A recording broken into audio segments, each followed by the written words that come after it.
Welcome to Policy on Demand's Week in Review. I'm Todd Metcalf.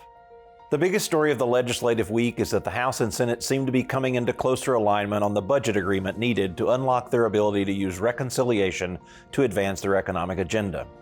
In a somewhat unusual turn of events, it has been the Senate appearing to move closer to the House's position on the higher level of savings needed from spending cuts, on including a debt limit increase in any reconciliation bill, and on the need to move the process forward more quickly.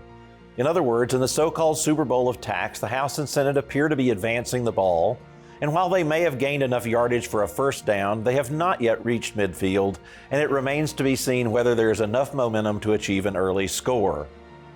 Speaking of the debt limit, the Congressional Budget Office released its estimate of the so-called X date this week. That is the date the federal government would no longer have the means to pay its debts timely. If everything goes as projected, the United States is likely to breach the debt limit in August or September if Congress does not act. However, CBO also cautioned that a default could come as early as late May or sometime in June if tax receipts come in below expectations this spring. Accordingly, if Congress ultimately decides to include debt limit in any reconciliation legislation, policymakers have put themselves on a potentially much more serious deadline. The tick-tock of the default clock is unforgiving. Finally, what would a week in Washington be without some news on tariffs? As if the potential imposition of global reciprocal tariffs on April 2nd were not enough, the president announced this week his intention to impose tariffs of up to 25% on foreign-made cars in an effort to drive more manufacturing back into the United States. Only time will tell what effect these shifts in trade policy will have, but this approach continues to have an unsettling effect on significant parts of the economy. The most common question I heard this week is unsurprising. When is Congress going to pass budget legislation?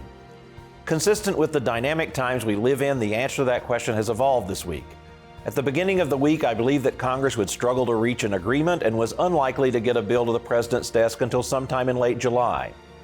However, the signals this week coming from both the House and Senate suggest agreement on the budget may come sooner, and therefore tax and spending legislation may move earlier than expected.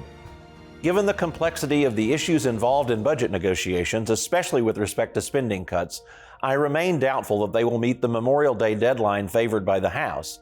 However, if the momentum is real, getting a bill enacted before the 4th of July seems far more possible.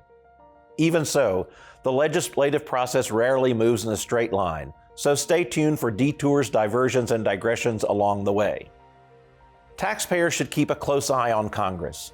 As Congress works toward passing tax legislation, there remain very real risks to taxpayers as it struggles with the multi-trillion-dollar cost of the package.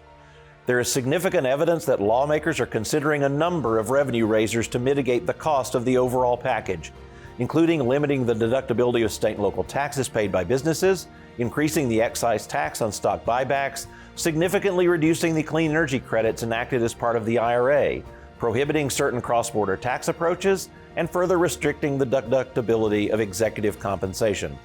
And those are just the ones making the most news. More could emerge during the process. Accordingly, taxpayers need to stay focused both on what policymakers are doing and what they're saying as the Super Bowl of tax continues to play out in real time.